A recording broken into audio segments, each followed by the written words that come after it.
Hello friends, मैं आशीष स्वागत करता हूं आपके अपने यूट्यूब चैनल पर। फ्रेंड्स देखिए, आज से हम लोग इस वीडियो में जो है यूपी पुलिस कांस्टेबल का जो आपका री एग्ज़ाम होने वाला है, इसका डेट आ चुका है। ठीक है, 23 अगस्त से आपका एग्ज़ाम स्टार्ट है। तो जितना हो सकता है आप अपने रिवीजन पर फोकस कीजिए।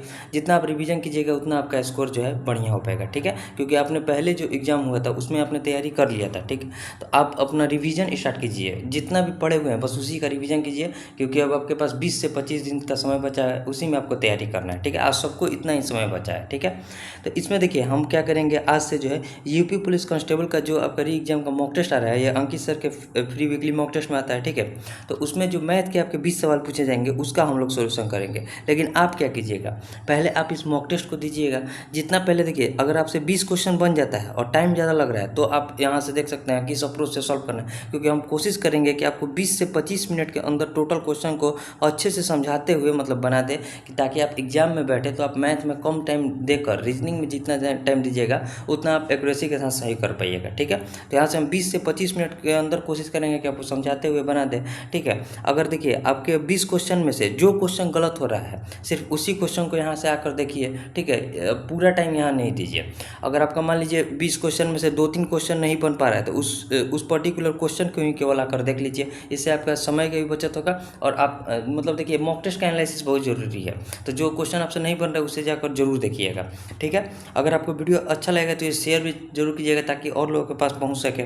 इसके बाद जो है जो एसएससी जीडी का मॉक टेस्ट आ रहा है उसके भी मैथ के सॉल्यूशन स्टार्ट करेंगे। ठीक है, बहुत दिनों से वीडियो नहीं आ रहा था, उसका कारण था देखिए हम इस पर ज़्यादा समय भी नहीं दे सकते हैं, क्योंकि मेरा भी यूपी पुलिस का एग्जाम है। तो देखिए यहाँ तो हम मैथ आपको 20 क्वेश्चन सॉल्व करा देंगे। अगर आपका रीजनिंग में या फिर कोई और सेक्शन में कोई भी क्वेश्चन फंस रहा होगा तो आप मेरा जो टेलीग्राम ग्रुप है, ठीक है, इसी नाम से स्टडी विद आशीष के ही नाम से है टेलीग्राम ग्रुप, उसका लिंक हम आपको दे देंगे डिस्क्रिप्शन में। आप वहाँ क्वेश्चन डाल दीजिएगा, हम उसका मतलब कोशिश करेंगे सॉल्यूशन देने के लिए। ठीक है, तो इसमें हम लोग केवल मैथ के सवाल को देखेंगे और अच्छे कंसेप्ट के साथ सीखेंगे, ताकि आप एग्जाम में जो है अब बढ़िया परफॉर्मेंस कर पाए और टाइम के अंदर कर पाए। ठीक है, क्योंकि देखिए ये जो यूपी पुलिस का एग्जाम है इससे मतलब यहाँ तो आपको टाइम की बचत करना ही पड़ेगा, साथ ही साथ एसएससी जीडी में भी करना पड़ेगा। जितने भी लोग एसएससी जीडी में अपने टाइम का मतलब अच्छे से मैनेज किए हैं उनका स्कोर बढ़िया हुआ है। और आपकी बार कटअप भी देख सकते हैं, यूपी का तो कटअप बहुत ज़्यादा गया है। ठीक है, तो आपको मतलब टाइम के अंदर ही सारे क्वेश्चन को सॉल्व करना है और कम से कम टाइम आपको मैथ और रीजनिंग मतलब मैथ में आपको जितना कम टाइम दीजिएगा उतना आप अधिक टाइम रीजनिंग में दे पाइएगा। तो चलिए अब हम लोग इसमें प्रश्नों को देखते हैं किस प्रकार से प्रश्न पूछे गए हैं, और कोशिश रहेगा हमारा कि कम से कम टाइम के अंदर आपको सारे क्वेश्चन जो है समझाते हुए बना दें। ठीक है, तो यहाँ देखिए यूपी पुलिस कांस्टेबल 28 जुलाई 2024। अब देखिए आज ही के दिन आया है 28 जुलाई 2024 को। इसमें आपको कुछ एग्जाम में जो आपको 150 प्रश्न पूछे जाएंगे, जिसमें आपको 2 घंटे का समय दिया जाएगा। इसमें आपको 20 मैथ के सवाल रहेंगे। ठीक है, 55 रीजनिंग के सवाल रहेंगे, 37 हिंदी के सवाल रहेंगे और 38 जो है जीके और जीएस के सवाल रहेंगे। ठीक है, तो इतना आपको टोटल 150 प्रश्न रहेगा, जिसमें आपको 2 घंटे का समय मिलेगा। ठीक है, आप मैथ में कम टाइम दीजिएगा ताकि रीजनिंग में अधिक टाइम, रीजनिंग में आप जितना अधिक टाइम दीजिएगा उतना आपका एक्यूरेसी के साथ सही हो पाएगा। ठीक है, तो चलिए देखते हैं इसमें किस प्रकार से क्वेश्चन जो है पूछा गया है मैथ का। स्टार्ट करते हैं।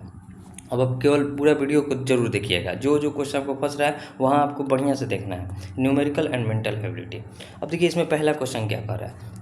पहला क्वेश्चन है कि बनारसी की जनसंख्या 2,25,000 है। ठीक है, यदि वार्षिक जन्म दर और मृत्यु दर 9% और 7% है तो 2 वर्ष बाद शहर की जनसंख्या क्या है। देखिए 9% व्यक्ति जो है मतलब 9% बच्चे जन्म ले रहे थे, 7% व्यक्ति जो है उनकी मृत्यु हो रही है, यानी कि 9% में से 7% गया कितना, यानी कि 2% कहीं ना कहीं जनसंख्या बढ़ रहा है। ठीक है, 2% हर एक वर्ष जनसंख्या बढ़ रहा है। तो अब देखिए 2,25,000 टोटल जनसंख्या है, 2,25,000, उसमें 2% प्रत्येक वर्ष बढ़ रहा है। तो 2% को हम क्या लिख सकते हैं, तो कहेगा 102, 100 में 2 जुड़ गया तो 102, अब गुना 102, 2 वर्ष के लिए बढ़ रहा है। अब इसे सॉल्व कीजिए, सॉल्व करेंगे तो 3 जीरो से 3 जीरो गया, 3 जीरो से 3 जीरो गया। ठीक है, 5 से इसको कटाएंगे तो 2 और 5 से इसको कटाएंगे तो 5 चौके 20, 5 चौके 20, 5 पंजे 25। ठीक है, और 2 से इसको कटाएंगे तो कितना हो जाएगा 51। अब देखिए 45 में 51 से गुना कीजिए, एक लाइन में गुना करेंगे 45 से कम कितना होता है 45, हाथ में लगा हमारे पास 4, 45 पाँचे 225, 225 और 4 कितना होता है 229, ठीक है। इतना हो गया। 102 को हम क्या लिख सकते हैं, तो 100 और प्लस का 2 लिख सकते हैं, 100 प्लस का 2। तो अब देखिए 2295 में 100 से गुना करेंगे कितना हो जाएगा, तो कहिएगा 2295 पर 2 जीरो हो जाएगा, और 2 में 2295 से गुना करेंगे तो 2 पंजे 10, दोनों 18 और 1 19, ठीक है। 22 दूनी का देखिए 22 दूनी का 44, 44 और 1 45 हो जाएगा। अब सबको जोड़ दीजिए, जोड़ेंगे तो कितना हो जाएगा, तो 0 9 5 5 10 9 4 13 और 1 14, ठीक है। 22 और 1 23, 23 40 90 जो हो जाएगा 2 वर्ष बाद शहर की जनसंख्या हो जाएगी। तो 23 40 90 देखिए किस ऑप्शन में, तो कहिएगा ऑप्शन नंबर बी में है। तो ऑप्शन बी पर हम लोग क्लिक करेंगे और आगे बढ़ जाएंगे, ठीक है। अब देखिए नेक्स्ट क्वेश्चन नंबर जो है हमारा सेकंड क्वेश्चन करें कि छुटकी 15 घंटे में 30 केक बना सकती है, ठीक है। और छुटकी और बड़की साथ मिलकर 30 घंटे में 90 केक बना सकती है, तो बड़की 10 घंटे में कितने केक बना सकती है। देखिए बहुत बढ़िया क्वेश्चन है। एक है छुटकी काम कर रही है और एक जो है छुटकी और बड़की दोनों मिलकर साथ में काम किया जा रहा है, ठीक है।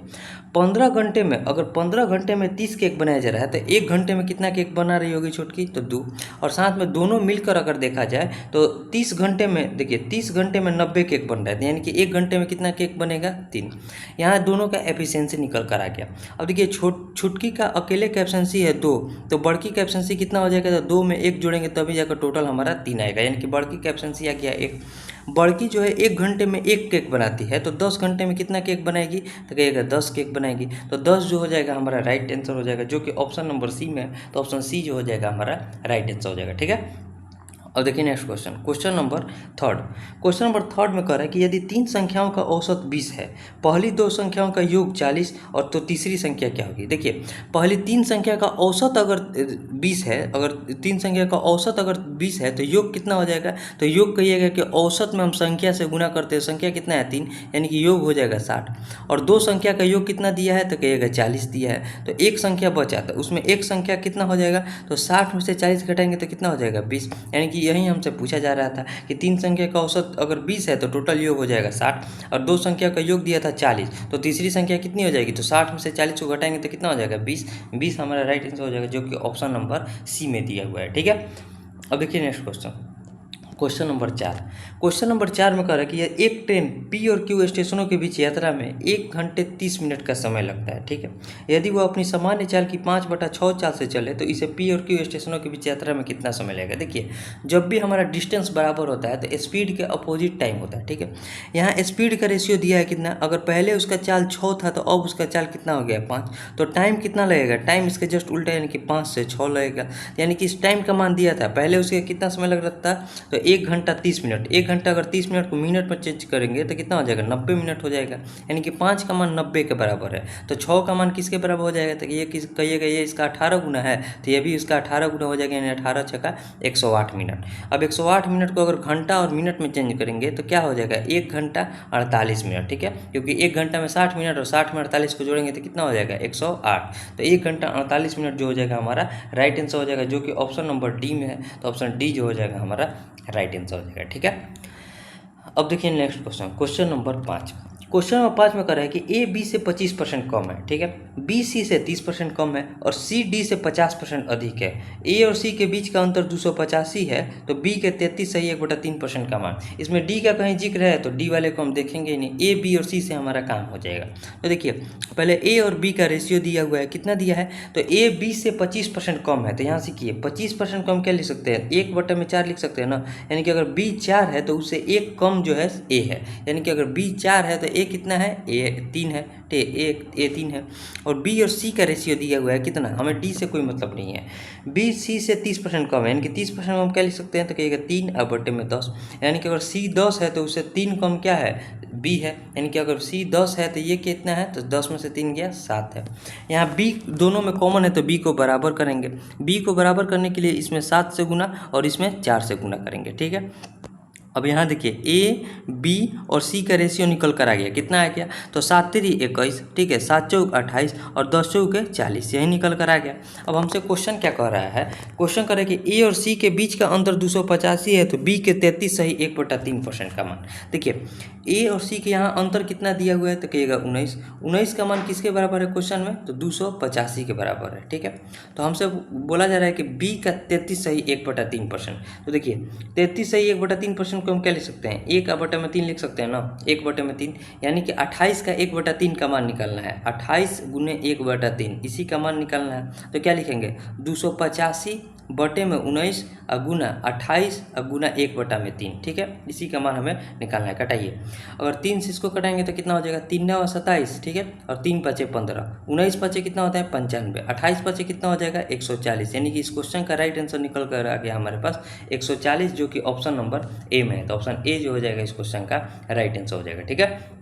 उम्मीद करता है वो समझ में आ गया होगा। अब देखिए नेक्स्ट क्वेश्चन, क्वेश्चन करें कि 216 के पावर 216 है कि इकाई अंक क्या होगा। देखिए जब भी 6 का कितना भी हम पावर करेंगे, यानी कि 6 के पावर अगर 1 होगा तो 6 आएगा, 6 के पावर 2 होगा यानी कि 36 इकाई अंक के स्थान पर क्या हो जाएगा 6, 6 के पावर 3 होगा तो कितना होगा 216, 216 में भी इकाई के स्थान पर क्या आएगा 6, यानी कि 6 का कितना भी पावर करेंगे इकाई के स्थान पर हमेशा 6 ही होगा। तो इसका राइट आंसर क्या हो जाएगा, ऑप्शन सी, यानी कि इसका आंसर आएगा इकाई अंक क्या होगा 6 ही होगा, ठीक है।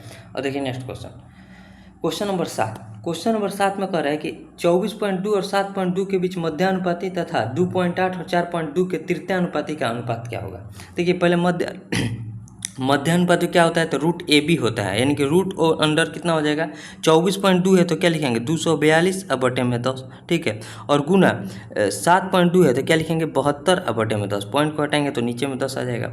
अब इसको तोड़िए, इसको तोड़ेंगे तो क्या लिखेंगे, तो 121 गुना 2 लिख सकते हैं 242 को, और इसको क्या लिख सकते हैं 2 × 36 लिख सकते हैं 36, अब बटे में 10 गुना 10 यानी कि 100 हो जाएगा। अब इसको देखिए, इसको क्या लिखेंगे 121 को क्या लिखेंगे 11 रूट होता है, ठीक है, इस 121 का रूट 11 हो जाएगा, 2 2 है तो 1 2 बाहर आ जाएगा, और 36 का कितना होता है 6 होता है तो 6 लिख देंगे, और नीचे में 100 का कितना होता है 10 होता है 10, यानी कि इसका मान निकल कर आ गया हमारे पास इतना, ठीक है। अब हमारे पास इसका जो है तृतीय अनुपाती निकालना है, 2.8 और 4.2 का निकालिए, तो क्या लिखेंगे 2.8 अब बटे में 4.2 बराबर के 4.2 अब बटे में एक वाई हम रख लेते हैं, ठीक है, क्योंकि ये अगर मान लेते हैं एक्स का मान आ गया है, ठीक है, तो वाई का मान हम लोग निकाल रहे हैं। 14 दूनी का 28, 14 3 42 हो जाएगा, 2 से इसको कटेंगे तो 21 हो जाएगा, यानी कि 2.1 हो जाएगा, यानी कि वाई बराबर कितना हो जाएगा 2.1 गुना 3, 21 3 63, यानी कि 6.3 आ गया। अब इन दोनों का हमसे रेशियो पूछा जा रहा है, तो देखिए 11 दूनी का 22, ठीक है, 11 दूनी का 22 और गुना का 6 अब बटे में 10 हो जाएगा। रेशियो में क्या लिखेंगे, तो 6.3 है तो 63 अब बटे में 10 लिख सकते हैं ना, 10 लिख देंगे, 10 से 10 कट गया, 3 से इसको कटेंगे तो 2, और 3 से इसको कटेंगे तो कितना हो जाएगा 21, 22 दूनी कितना होता है 44, और रेशियो में कितना हो जाएगा, तो यहाँ 21 है तो 21 हो जाएगा, तो 44 रेशियो 21 जो हो जाएगा इस क्वेश्चन का राइट आंसर हो जाएगा। देखिए 44 रेशियो 21 ऑप्शन नंबर ए में है, तो ऑप्शन ए जो हो जाएगा इस क्वेश्चन का राइट आंसर हो जाएगा, ठीक है। उम्मीद करता है वो समझ में आ गया होगा। और देखिए next question, question number 8, question number 8 क्या है, क्वेश्चन करें कि एक वस्तु को 3150 रुपये में बेचने पर किसी दुकानदार को 5% का लाभ होता है, तो 8% का लाभ प्राप्त करने के लिए उस वस्तु को कितनी कीमत पर बेचना होगा। देखिए जब कि वस्तु को 3150 रुपये में बेचा जा रहा है तो 5% का लाभ हो रहा है, यानी कि 105% का वैल्यू है, ठीक है। अगर उसे 8% का लाभ कमाना है तो 108% पर वस्तु को बेचना पड़ेगा। बस ये सॉल्व कीजिए, परसेंट से ये परसेंट कट गया, 5 से इसको कटाएंगे तो 21, और 5 से इसको कटाएंगे तो कितना हो जाएगा, ठीक है, 5 सॉरी देखिए डायरेक्ट ये कट जाएगा, इसको छोड़िए, इसको डायरेक्ट कटाते हैं। देखिए 105 तिया कितना होता है 315, यानी कि 30 से पूरा कट जाएगा, 105 तिया 315 हो जाएगा। 108 तिया कितना हो जाएगा, तो कहिएगा 324, 324 पर ये 1 जीरो है तो 1 जीरो लिख देंगे, यानी कि 3240 रुपये में जब हम वस्तु को बेचेंगे तो हमें 8% का प्रॉफिट होगा, जो कि ऑप्शन नंबर ए में है, तो ऑप्शन ए जो हो जाएगा राइट आंसर हो जाएगा, ठीक है। अब देखिए नेक्स्ट क्वेश्चन, अब इसे हमें सॉल्व करना है, तो सॉल्व कीजिए, सॉल्व करेंगे तो क्या लिखेंगे, तो 284/5 है तो 284/5 लिख देंगे, भागा का साइन है तो भागा का साइन, बटे 4 ब्रैकेट में 4 बटे में 5 गुना 35 15, देखिए 35 और 15 को जोड़ेंगे तो कितना हो जाएगा 50 हो जाएगा, तो 50 लिख देंगे। अब माइनस का 11 5 55 और 3 58 अब बटे में 5 है तो 58 बटे में 5 लिख देंगे। सॉल्व कीजिए, 5 से इसको कटेंगे, चाहे इसको छोड़ दीजिए, 5 नीचे में छोड़ दीजिए, नीचे में छोड़ेंगे तो हमारे लिए आसान हो जाएगा। यहाँ हो जाएगा 5, 50 चूके कितना होता है 200, 200 और माइनस का कितना हो जाएगा 58, ठीक है 200 और माइनस के 58, ठीक है। अब यहाँ भागा में है 284/5, तो 284/5 लिख देंगे। अब बस इसको सॉल्व कर दीजिए। यहाँ हो जाएगा 284/5, भागा के साइन को गुना में चेंज करेंगे तो ये पलट जाएगा, ऊपर में 5 चल जाएगा, नीचे में 200 में से जब 58 को घटाएंगे तो कितना हो जाएगा 4200, 142 हो जाएगा, ठीक है। ये 5 से 5 कट गया, 142 दूनी कितना होता है 284, यानी कि इस क्वेश्चन का राइट आंसर निकल कर आएगा हमारे पास 2 निकल कर आएगा, जो कि ऑप्शन नंबर किस में है, ऑप्शन नंबर डी में है। उम्मीद करता हूँ समझ में आ गया होगा, ठीक है। सिंपल क्वेश्चन है। अब देखिए नेक्स्ट क्वेश्चन नंबर 10। क्वेश्चन है कि सुमित 2 वर्षों के लिए 2 बैंकों में से प्रत्येक में 50,000 रुपये का निवेश करता है, ठीक है। पहला बैंक 11% की वार्षिक दर पर साधारण ब्याज देता है और जबकि दूसरा बैंक 10% की वार्षिक दर पर चक्रवृद्धि ब्याज देता है, तो 2 वर्ष में वो दोनों बैंकों से कितना ब्याज अर्जित कर लेगा। देखिए अगर देखिए हम आपको एसआई में क्या होता है, एसआई में रेट और टाइम से गुना होता है, ठीक है, रेट और टाइम से गुना होता है, और रेट और टाइम से गुना करेंगे तो यहाँ देखिए 11% का साधारण ब्याज लग रहा है 2 वर्ष के लिए, यानी कि 11 गुना 2 करेंगे तो यहाँ ब्याज के रूप में कितना प्राप्त होगा 22%, ठीक है 22%। वहीं सीआई में क्या होता है, रेट पर सक्सेसिव लगता है, रेट पर सक्सेसिव लगेगा यानी कि आर प्लस आर प्लस का आर स्क्वायर बाई 100, यही होता है, ठीक है। तो यहाँ अगर 10% का रेट है, सीआई में क्या है चक्रवृद्धि ब्याज में 10% का रेट है, तो क्या लिखेंगे 10 प्लस का 10 प्लस का 10 का स्क्वायर कितना होता है 100 और बटे में 100, यानी कि यहाँ इसको सॉल्व कीजिएगा तो कितना निकल कर आएगा 21%। अब देखिए 50,000 का 22% और 50,000 का 21% हमें जोड़ना है। अगर 50,000 का हम 22% निकालेंगे तो कितना हो जाएगा, देखिए दोनों में हमें दोनों निकाल कर जोड़ना है। देखिए एक जगह है 50,000 का 22%, ठीक है, 50,000 का 22% यही ब्याज निकल कर आ रहा है, ठीक है, और एक जगह क्या निकल कर आ रहा है 50,000 का 21%, 50,000 का 21%, ठीक है 21%। हम डायरेक्ट 41% भी दोनों का निकाल सकते थे, 21%, ठीक है। अब देखिए डायरेक्ट अब निकालिए, 22 पंजे कितना होता है 110, यानी कि इस 2 जीरो से 2 जीरो कटेगा तो 22 पचे 110 यानी कि 11,000 हो जाएगा, ठीक है। और यहाँ देखिए 2 जीरो से 2 जीरो कटेंगे तो 21 पचे 105 यानी कि 10,500 निकल कर आ जाएगा। अब 11,000 में अगर हम 10,500 को जोड़ेंगे तो कितना हो जाएगा, तो कहिएगा 21,500 रुपया हो जाएगा। 21,500 जो हो जाएगा इस क्वेश्चन का राइट आंसर निकल कर आ जाएगा, जो कि ऑप्शन नंबर ए में है। उम्मीद करता है समझ में आ गया होगा। हम डायरेक्ट चाहते तो 50,000 का 22 और 21 कितना होता है, 22 और 21 43 होता है। 43 में जब हम 50,000 का 43% निकालेंगे तो भी हमारे 21,500 ही निकल कर आएगा, तो हम डायरेक्ट भी निकाल सकते हैं और यहाँ आपको समझा भी दिया, ठीक है। ये हमारा ऐसा ही हो जाएगा और ये हमारा सीआई हो जाएगा, ठीक है। दोनों पर ब्याज हम निकाल कर जोड़ दिए, हमारा राइट आंसर निकल कर आ गया। अब देखिए next question number 11। Question number 11 में है कि 2 संख्याओं का लौसा 90 है और उनका मौसा कितना है 6 है। यदि एक संख्या दूसरी संख्या से 12 अधिक है तो बड़ी संख्या। एक फॉर्मूला होता है, देखिए क्या होता है, पहली संख्या, ठीक है, पहली संख्या और गुना दूसरी संख्या बराबर जो निकल कर आता है हमारा एचसीएफ और एलसीएम के गुणनफल के बराबर निकल कर आता है, ठीक है। अब देखिए यहाँ अगर पहली संख्या, देखिए एक संख्या जो है दूसरी संख्या से 12 अधिक है, यानी कि अगर पहली संख्या x है तो दूसरी संख्या कितनी हो जाएगी x प्लस का 12 हो जाएगा, और एचसीएफ कितना है उसका 9 और एलसीएम कितना है उसका 9, एचसीएफ है 6 और एलसीएम है उसका 90, ठीक है।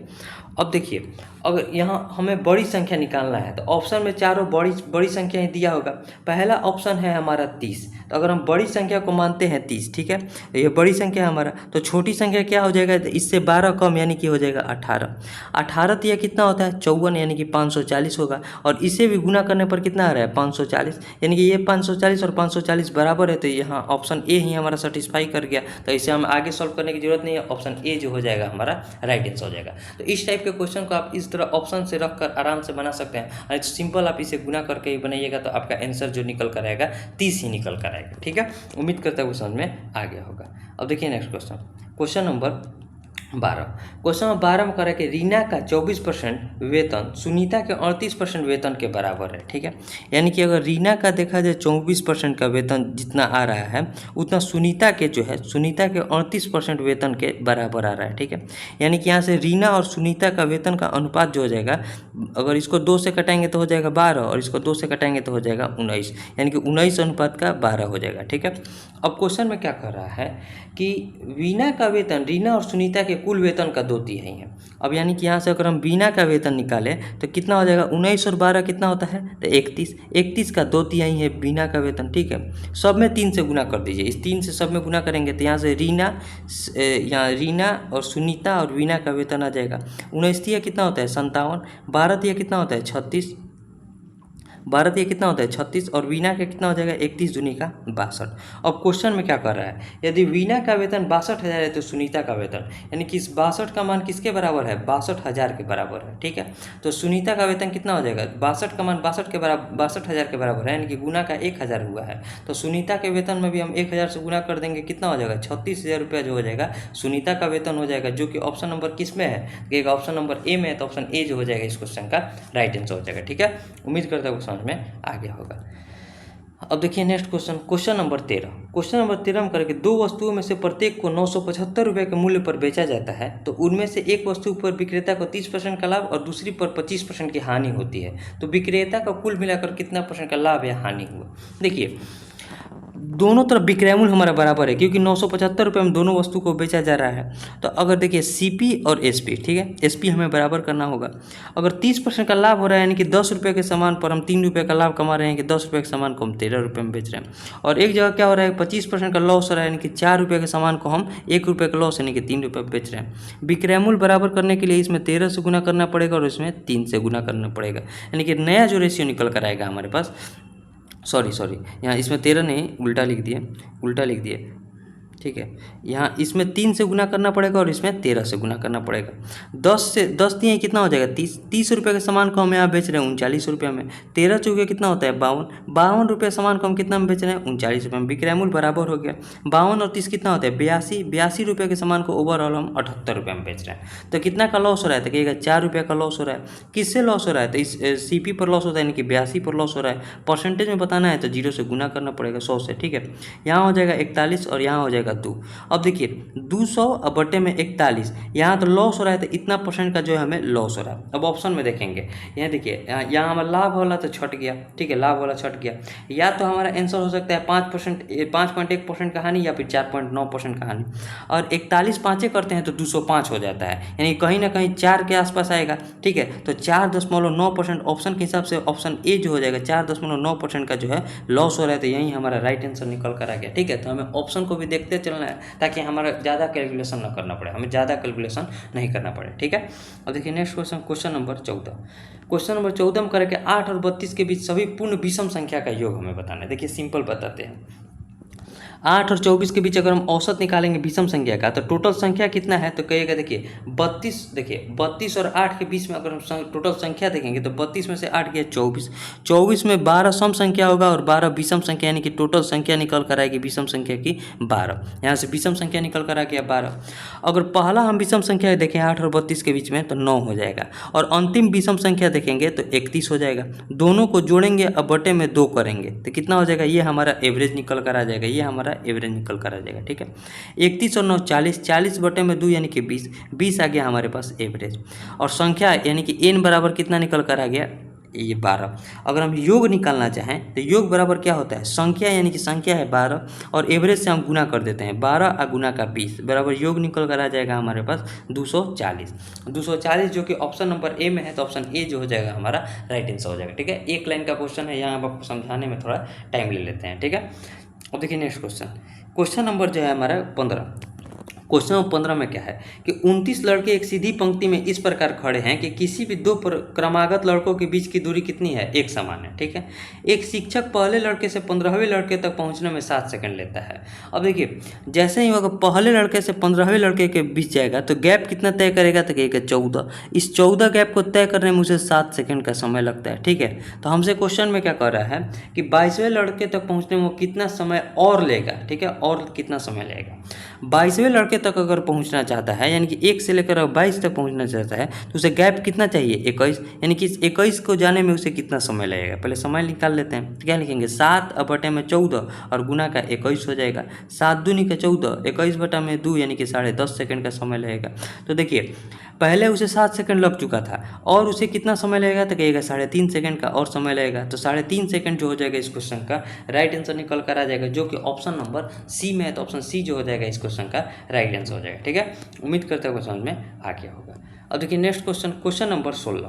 क्वेश्चन नंबर 16 में देखा जाए तो ए और बी की आय का अनुपात 6:11 है, उनके व्यय का अनुपात 1:2 है। यदि ए और बी क्रमशः 9,000 और 11,500 की बचत करते हैं तो बी का व्यय कितना है। देखिए समझिए, अगर हम आय में से बचत को घटाते हैं, ठीक है, अगर आय में से हम बचत को घटाते हैं तो ही हमारा व्यय एक्सपेंडिचर निकल कर आता है। इस क्वेश्चन को समझिएगा। मान लीजिए उसका आय है 6x, उसमें से बचत उसने कितना घटा दिया 9,000, ठीक है 9,000, और वहीं जो है एक का आय है 11x, यानी 6:11 के अनुपात में है ना, इसमें से उसके बचत को कितना घटा दिए थे 11,500 को। तो हमारा जो व्यय का अनुपात आया 1:2, यानी कि 1/2 निकल कर आएगा। हम इस दो जीरो दोनों में से हटा देते हैं। हम केवल यहाँ देखिए, यह कटा नहीं सकते हैं, लेकिन हम थोड़ा शॉर्ट करने के लिए इस 2 जीरो को आप ध्यान में रखिएगा जरूर, लास्ट में हमें 2 जीरो को लगाना है। लेकिन अभी हम थोड़ा कैलकुलेशन को छोटा करने के लिए, छोटा लिखने के लिए हम 2 जीरो को हम हटा दिए। ठीक है, अब 2 में से 6 से गुना करेंगे तो 2 6 का 12x हो जाएगा। अब माइनस का 90 दूनी का 180 होता है तो 180 लिख देंगे, और यहाँ कितना हो जाएगा तो 11x, अब माइनस का 115 हो जाएगा। ठीक है, 12x में से 11x गया, कितना बचा तो कहिएगा x बचा। 180 में से 115 को जाएगा तो कितना बचेगा तो 65, 15 180 होता है, तो यानी कि 65 हो जाएगा। ठीक है, यानी कि x का मान निकल कर आ गया हमारे पास 65। हमें उसका क्या निकालना है, तो हमें उसका व्यय निकालना है। यानी कि अगर इस हम आय में से इस बचत को घटा देंगे तो हमारा व्यय निकल कर आ जाएगा। यानी कि 11x है तो 11 गुना 65। अब यहाँ 2 जीरो का काम होगा, जो इस 2 जीरो को हटाए थे वो 2 जीरो कहीं ना कहीं लास्ट में आ जाएगा, तो इस 2 जीरो से हम गुना कर देंगे। अब माइनस का 11,500 है तो 11,500 को घटा देंगे। अब 11 से गुना करने का नियम, 5 यहाँ लिख देंगे। ठीक है, 5 और 6 11 हो जाएगा, और 6 और 1 7, 71,500 में से अगर हम 11,500 को घटाएंगे तो कितना हो जाएगा, 71 में से 11 गया 60 बचा, यानी कि 60,000 रुपया जो हो जाएगा उसका खर्च आ जाएगा, जो कि ऑप्शन नंबर किस में है तो ऑप्शन नंबर ए में है। तो ऑप्शन ए जो हो जाएगा इस क्वेश्चन का राइट आंसर हो जाएगा। ठीक है, उम्मीद करता हूँ समझ में आ गया होगा। आप इसे ध्यान रखिएगा, जैसे हम आय में से अगर बचत को घटाते हैं तो हमारा व्यय यानी कि खर्च निकल कर आता है। ठीक है, और देखिए next question, question number 17। Question number 17 में करें कि एक आयत की लंबाई उसकी चौड़ाई की 5 गुनी है। यदि इसकी चौड़ाई 10 है तो उसका क्षेत्रफल क्या होगा। अब देखिए उसका चौड़ाई दिया है कितना 10, तो ये लंबाई कितना हो जाएगा, इसका 5 गुना है यानी कि 50 हो जाएगा। आयत का जो एरिया होता है कितना होता है, लंबाई गुना का चौड़ाई। बहुत सिंपल क्वेश्चन है, यानी कि 50 × 10 करेंगे तो कितना हो जाएगा 50 × 10 500 सेंटीमीटर स्क्वायर जो हो जाएगा इस क्वेश्चन का राइट आंसर हो जाएगा, जो कि ऑप्शन नंबर बी में है। तो ऑप्शन बी जो हो जाएगा इस क्वेश्चन का राइट आंसर हो जाएगा। ठीक है, इसमें कुछ करना नहीं था। अब देखिए इस क्वेश्चन को समझिए। क्वेश्चन करेंगे यदि किसी घन का आयतन 81√3 सेंटीमीटर क्यूब है तो इसका कुल पृष्ठीय क्षेत्रफल, आपको फॉर्मूला याद होना चाहिए। घन का आयतन का फॉर्मूला होता है a³ और इसका कुल पृष्ठीय क्षेत्रफल का फॉर्मूला होता है 6a²। ठीक है, अब यहाँ हम आपको बताते हैं a³ का मान। देखिए a³ का मान कितना दिया है तो कहिएगा 81√3 दिया है। यहाँ सिंपल इसको समझिए, 81 को हम क्या लिख सकते हैं तो कहिएगा 3 के पावर 4 लिख सकते हैं, और गुना √3 है तो 3 के पावर 1/2 लिख सकते हैं। ठीक है, अगर इन दोनों को जोड़ेंगे तो कितना लिख देंगे, क्योंकि देखिए जब इसका बेस बराबर है तो पावर जुटेगा। ठीक है, पावर जुटेगा क्योंकि यहाँ गुना का साइन है। तो 4 में 1/2 को जोड़ेंगे तो 4 + 1/2 यानी कितना होता है 9/2, यानी कहीं ना कहीं a³ बराबर कितना निकल कर आ गया हमारे पास 3 के पावर 9/2 आ गया, 9/2 आ गया। ठीक है, यानी कि a बराबर कितना हो जाएगा तो a बराबर पावर में 3 है तो बटे में 3 हो जाएगा, यानी कि 3 के पावर 9 और बटे में यहाँ भागा में आ जाएगा तो 3 यहाँ 2 में गुना हो जाएगा, 3 दूनी का 6 हो जाएगा। क्योंकि ये यहाँ देखिए पावर में तो इधर आएगा, तो जैसे देखिए a² बराबर अगर कुछ 4 होता है तो a बराबर हम क्या करते हैं 4 के पावर 1/2 कर देते हैं, यानी यही रूट होता है। ठीक है, तो वहीं हमको यहाँ समझाया है। ठीक है, अब a का मान हमारे पास इतना निकल कर आ गया, तो हमसे 6a² पूछा जा रहा है, तो 6a² कुल क्षेत्रफल का मान पूछा जा रहा है। तो 6 × a कितना है तो 3 के पावर 9/6 है, स्क्वायर है तो गुना में 2 कर देंगे, तो यहाँ 2 3 6 हो जाएगा और 3 3 के 9 हो जाएगा। अब बस सिंपल गुना कर देंगे, 6 × 3 का क्यूब कितना होता है 27, 27 6 का कितना होता है 162, तो 162 सेंटीमीटर स्क्वायर जो हो जाएगा इसका कुल पृष्ठीय क्षेत्रफल निकल कर आ जाएगा, जो कि ऑप्शन नंबर बी में है। ठीक है, तो ऑप्शन बी जो हो जाएगा इस क्वेश्चन का राइट आंसर हो जाएगा। उम्मीद करता हूँ समझ में आया होगा। अगर आपको समझ में नहीं आया होगा तो एक बार फिर से देखिएगा, आपको जरूर समझ में आएगा। जैसे जैसे हम कर रहे हैं वैसे सॉल्व कर लीजिएगा। ठीक है, अब देखिए next question, question number 19। Question number 19 में कह रहा है कि एक परिवार जिसके खर्चों का एक पाई चार्ट दिया गया है, ठीक है, वो कुछ खर्चों में कमी कर बचत को 20% बढ़ाना चाहता है। ऐसा करने से चार्ट में बचत के मतलब कोण में कितना परिवर्तन होगा? 20% का परिवर्तन हो जाएगा। पहले उसका कोण कितना था देख लेते हैं। अगर ये देखिए, ये है हमारा सेविंग, आपको यहाँ दिख नहीं रहा होगा, लेकिन आप जब मॉक टेस्ट दीजिएगा तो वहाँ आपको क्लियर दिखेगा। हम आपको पढ़ के बता देते हैं। देखिए सेविंग टोटल अगर जोड़ते हैं, टोटल हमारी राशि कितना है, तो ये तो है हमारे पास 15,000 रुपया, ठीक है, 15,000। 15 और 6 21, 21 और 7 28, 28 और 8 36, 36 36 और 20 कितना होता है? 36 और 20 जोड़ेंगे तो हमारे पास 56 होता है। 56 और 4 60 होता है। 60 और 10 70, 70 और 3 73, 73 और 5 78,000 होता है, ठीक है, 78,000 78। अब सबको जोड़ते हैं। देखिए ऊपर सेविंग कितना है? 15,000, तो 3 जीरो हट सॉरी, यहाँ देखिए 15,000 है तो 15,000 लिखेंगे, ठीक है। अब सबको जोड़ने पर कितना आ रहा है? तो 15 और 6 21, ठीक है ना, 15 और 6 21, 21 और 7 28, 28 28 और देखिए 28 और 12 यहाँ भी है, 28 12 40, 40 और 8 48, 48 और 20, 48 और 20 कितना होता है? 58, 68, 68 और 4 72, 72 और 10, 72 और 10 82, 82 और 3 82 और 3 85, 85 या 5 90, यानी कि टोटल जोड़ने पर आ रहा है हमारे पास 90,000, ठीक है। और गुना 360, हमें कोण का मान निकालना है, 360 डिग्री हो जाएगा। यहाँ 3 जीरो से 3 जीरो गया, 15 6 का 90 और 6 से इसको कटेंगे तो कितना हो जाएगा? 60 डिग्री।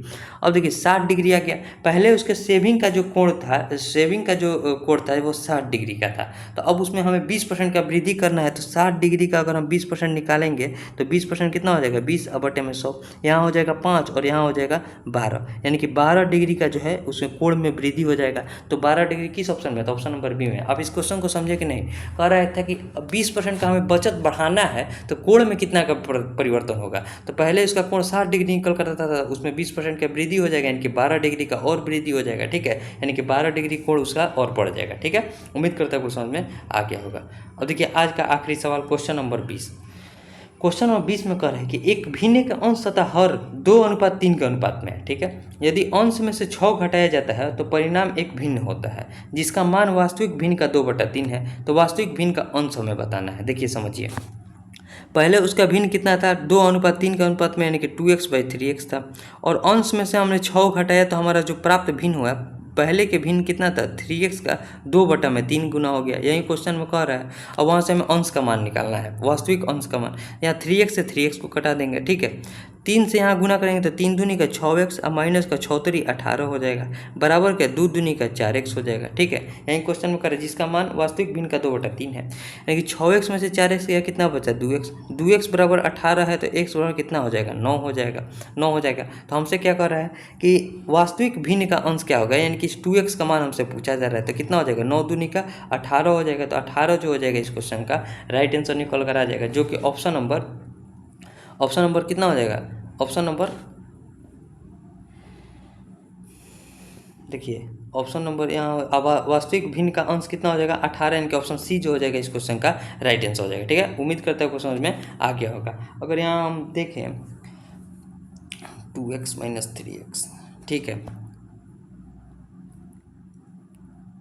ठीक है। अब इसे हम टोटल 20 क्वेश्चन बन गया। अब इसे हम लोग सबमिट कर देते हैं।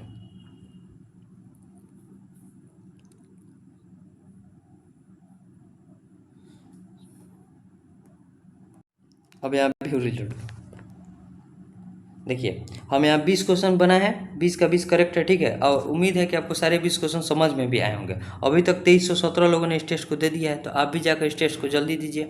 अगर आपको कोई भी क्वेश्चन में डाउट रहता है तो उसे भी कमेंट कीजिएगा, हम बताने का प्रयास करेंगे, ठीक है। इसके बाद जो है SSC GD का ही मॉक टेस्ट सॉल्व करेंगे। पहले देखिए, पहले आप खुद से मॉक टेस्ट दीजिएगा, उसमें जो भी क्वेश्चन में प्रॉब्लम आएगा उस क्वेश्चन को यहाँ आकर देख लीजिएगा, ठीक है। हम देखिए अभी कितना टाइम हो रहा है, तो 32 मिनट के आसपास समय हो रहा है। शुरुआत में 1-2 मिनट हम उधर बोले थे, ठीक है, तो लगभग 25 मिनट के आसपास हमने आपको सारे क्वेश्चन समझाते हुए बना दिया। और उम्मीद है आपको सारे क्वेश्चन समझ में आए होंगे। अगर समझ में आया होगा तो लाइक जरूर कीजिएगा और इसे शेयर जरूर कीजिएगा। अब मिलेंगे नेक्स्ट वीडियो में, तब तक के लिए जय हिंद।